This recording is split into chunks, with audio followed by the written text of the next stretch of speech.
Welcome to Slash Bash, where today I am bringing you another pro-revenge Reddit video. In our first story, a thieving manager tries to frame me for their theft. Let's jump right in.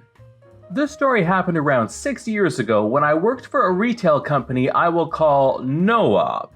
Jay, an assistant manager, was well known to be a thief by the base staff and some of the lower levels of management. Unfortunately, she was a golden girl to our store manager, Mo, and the lead assistant manager, Travis, and we never had any solid proof. We also didn't get paid docked, etc., unless the theft was over a certain amount, which it never was, so staff never had a real incentive to try and find proof.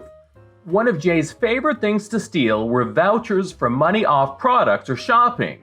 Because you were just supposed to rip them up and put them in the safe, there was no official way of counting these to return them to the company, so she could use them again in a different store and get away with it. This particular day was Halloween and I was on till 4, the only till with no cameras on it.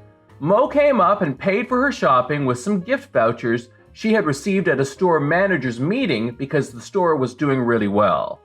I served her and no one else touched my till all day because I was the main person on the tills for this shift. We closed up for the night and Jay took the registers to be cashed up. I went out to the pub with friends and had a good night not knowing what was coming.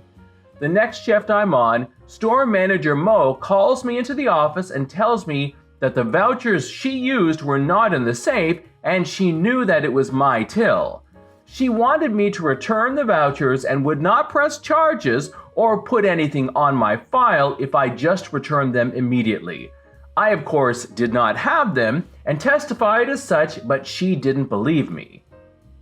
I went looking everywhere, the bin under till 4 and the bins outside, under the tills and on the floors around the tills, just in case I had dropped them or put them somewhere dumb while trying to sort out cash, etc. Roughly an hour later, Jay comes in, hears what's going on, and offers to look as well. She finds them in 30 seconds flat somewhere I had already looked. I essentially hissed out, "What a coincidence that as soon as Jay starts looking, she finds them immediately. How coincidental!" Seething with white fury as I knew she was now framing me for her own theft. She could have found them in the office and made it a simple mistake, but no, she made me the fall guy for her own idiocy.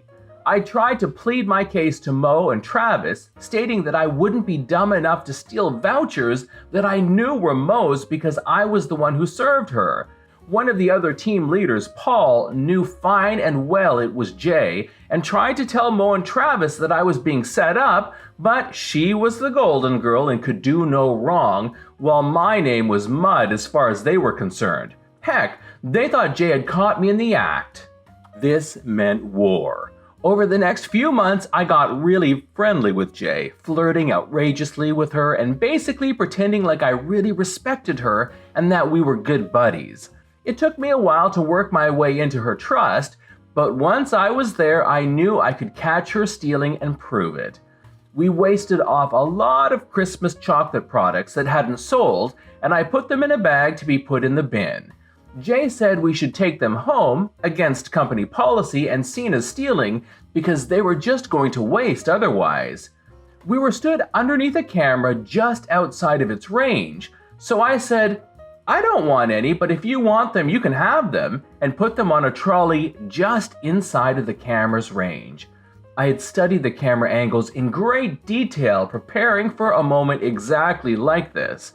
I saw her look at the camera, down at the trolley, and back to the camera before walking off to get her stuff.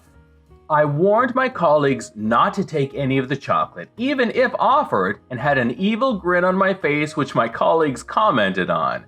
When Jay came down, she nonchalantly picked up the bag as if it was her shopping, offered chocolate to everyone, and walked out the door with it. "Now I've got you, you witch."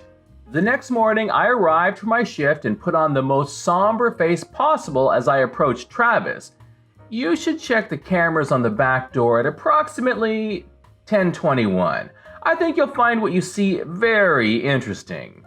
He asked me to explain further, and I looked over towards where Jay was, not even 5 meters away, and looked back. I can't go into further detail right now, but I would strongly suggest you go and look at the cameras for that time now.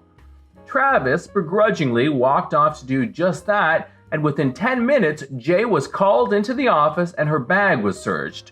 Within the hour, she was suspended pending investigation, and within the week, she was fired and barred from the store. I got a full apology from the managers who didn't believe me, who explained they genuinely believed it was me and had no idea Jay could have possibly been a thief. Their jaws hit the floor after I explained that every member of staff knew she was a thief, but that we didn't feel like we could do anything about it. After going around asking people if that was true, I got a second apology. 6 months later, I was offered training to become a team leader myself. I took it, but ended up quitting for a white-collar role in a different company before I finished my training. Story number 2. To all musicians, read your contracts and pay up, or else. I work in music production. I charge $125 per hour to edit, mix, and master recordings from bands, which is about half the average rate. I had a band come to me. I mixed their album. It took me 10 hours. 10 times $125 equals $1,250.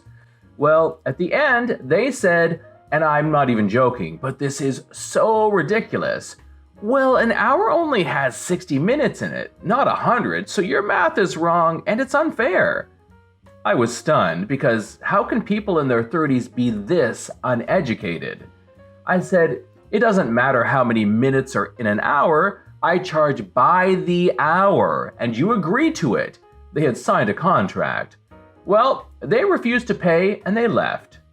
This was their debut album, EP, and little did they know, because they didn't read the damn contract, that I saved backups of all the work I did.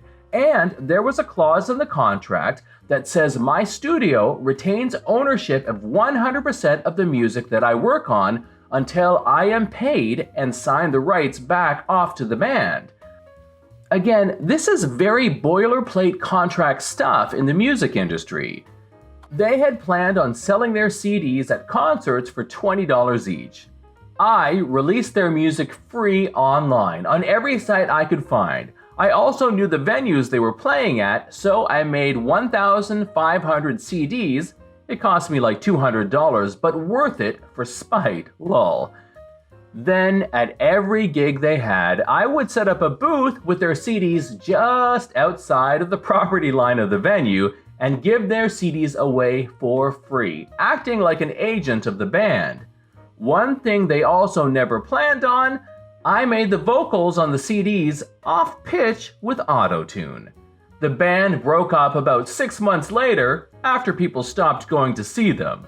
I love absolutely legal revenge. Me and my 2 friends who helped me had a hell of a laugh, like we were giddy all the time while this was going on. It was great. The moral is, pay up or get screwed.